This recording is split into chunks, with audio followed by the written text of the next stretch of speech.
ओम नमः शिवाय, हर हर महादेव।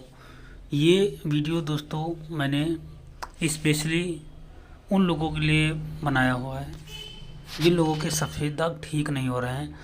बहुत दिनों से वो हर तरह की दवाइयाँ करा चुके हैं। दोस्तों, दवाई कहा गया है कि दवा के साथ साथ दुआ की भी बहुत ज़रूरत होती है। कभी कभी दुआ काम कर जाती है, दवाई काम नहीं करती है। तो हम ये नहीं कहते कि आप दवाई मत कराएं, लेकिन दवाई भी कराएं। दवाई के साथ साथ ये शिव महापुराण का जो पंडित प्रदीप मिश्रा गुरु जी के द्वारा बताया हुआ है, कहा गया कि कैसा भी चर्म रोग हो, सिरोसिस, एक्जिमा, सफ़ेद दाग, वाइट पैचेस, लिकोडर्मा, इस तरह के जो भी चर्म रोग हो, उसकी त्वचा जो है पूरी तरह स्वस्थ होने लगती है सिर्फ 2-3 ही शिवरात्रि प्रदोष पर यह उपाय करने से। तो इस उपाय को कैसे करना है, किस तरह करना है, पूरा मैं विधिवत बताऊंगा आपको। आप इसको लिख लीजिएगा और जिनको ये समस्या है वो उस उपाय को जरूर करें। दोस्तों, महादेव बहुत ही भोले और सबसे ही कृपालु भगवान माने गए कि वो कुछ देखते नहीं, आपके पाप कर्मों को भी नहीं देखते हैं कि किस वजह से आपको ये समस्या हुई है। क्योंकि हमारे कभी कभी पाप कर्म भी होते हैं जिस वजह से हमको उन समस्याओं को झेलना पड़ता है।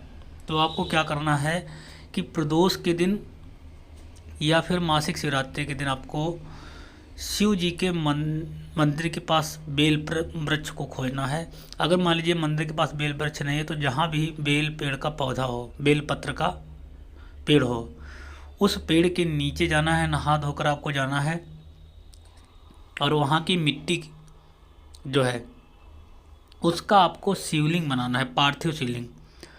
उस मिट्टी को आपको किसी थाली में गलाना है। जहाँ पर आप जाएंगे उस पेड़ के नीचे वहाँ की मिट्टी निकालेंगे और उस मिट्टी को एक बड़ी सी थाली में वहाँ पे गलाकर फिर आप थाली में आपको शिवलिंग बनाना है, भगवान शिव का पार्थिव शिवलिंग। उसकी फिर पूजा आपको करनी है। पूजा करने के बाद आपको ओम नमः शिवाय मंत्र का जाप करना है 108 बार और फिर आपको वहीं पे उस पार्थिव शिवलिंग के नीचे दीपक जलाना है घी का और बेलपत्र चढ़ानी है और फिर आपको वापस वहीं पर विसर्जन कर देना है शिवलिंग का। और भगवान से प्रार्थना करते हुए शिवलिंग का विसर्जन करने के बाद आपको फिर उस मिट्टी को जो विसर्जन कर दिया और जिसमें आपने वो बनाया था शिवलिंग, उसी की मिट्टी को आपको उन दागों पर लगाना है और घर आ जाना है। और आपको उस मिट्टी से जो आपकी थाली में जिसमें आपने शिवलिंग को मिट्टी को गलाकर शिवलिंग बनाया था उसमें मिट्टी लग जाएगी उस थाली में ही। उस घोल से उसमें लगी हुई मिट्टी को थाली में धुल, एक बर्तन में बड़े से या बाल्टी में धुल लेना है और उससे स्नान कर लेना है। ऐसा आप कीजिए और जिस मिट्टी से शिवलिंग बनाया था उसमें थोड़ी सी मिट्टी बच जाएगी जब आप शिवलिंग का निर्माण करेंगे, पार्थिव शिवलिंग का। उसके बाद आप पूजा अर्चना करेंगे। फिर आप पूजा अर्चना करने के बाद उस शिवलिंग को वहीं पे बेल पत्र के पेड़ के नीचे ही विसर्जन कर देंगे उसका। उसके बाद आप घर वो थाली लेकर आएंगे तो थाली में मिट्टी लगी होगी।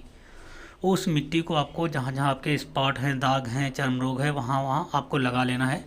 और उसी लगाने के बाद 10-15-20 मिनट के बाद 20 मिनट के बाद आप फिर उसी मिट्टी के जो उसमें था उसको एक बाल्टी में पानी भरकर घोल लीजिए, उस थाली को साफ कर लीजिए, उसमें मिट्टी का घोल आ जाएगा थाली में ही और उससे स्नान कर लीजिए।